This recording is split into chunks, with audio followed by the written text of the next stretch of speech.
Question है हमारा, एक व्यक्ति अपनी आय का 80% व्यय करता है, मतलब 80% वो जितना कमाता है उसका 80% खर्च कर देता है। उसकी आय 20% बढ़ जाती है तथा व्यय 10% की वृद्धि हो जाती है, तो उसकी बचत में वृद्धि कितनी होगी? ठीक है, यानी कि उसकी आय कितनी है? आय उसकी पूरी आय है 100। व्यय व्यय कितना कर रहा है वो? 80%। 100 का 80% 80 आता है, तो 80 व्यय कर देता है। ठीक है, बचत कितनी हो गई उसकी? 100 में से 80 उसने खर्च कर दिए, तो कितने बचे? 20। ठीक है, 20%। अब देखो, अब क्या कह रहा है, उसकी आय 20% बढ़ जाती है। मान लो उसकी आय में 20% की वृद्धि हो जाती है, तो 100 पे वृद्धि होगी कितने की? +20। तो 100 का 20% 20 आता है, तो उसकी आय 120 हो गई। ठीक है, अब क्या कह रहा है, उसके व्यय में 10% की वृद्धि।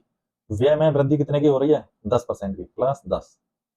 ठीक है, 10%। तो 80 का 10% 10 नहीं होता। अगर 100 का 10% तो 10 होता है, लेकिन 80 का 10% 100 नहीं होता।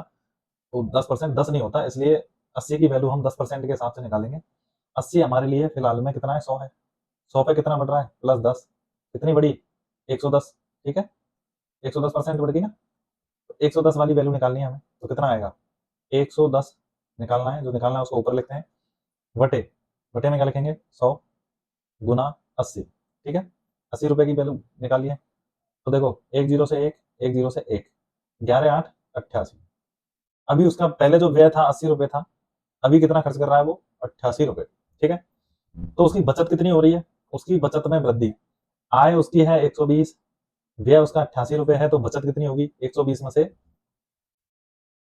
88 माइनस करेंगे, खर्चा घटा देंगे, तो बचत निकल के आएगी दो 32 रुपए। वो क्या करता है? अभी बचत करता है। ठीक है, उसकी बचत में वृद्धि पहले कितने प्रतिशत हुई है? वृद्धि कितने प्रतिशत की है? ठीक है, ये पूछ रहा है। तो पहले वो 20 रुपए बचा रहा था, अभी वो कितने बचा रहा है?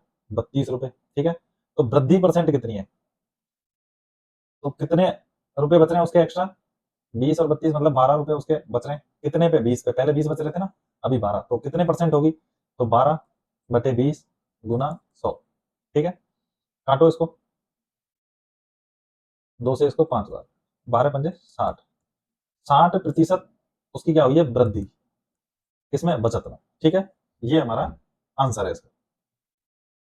आया समझ में?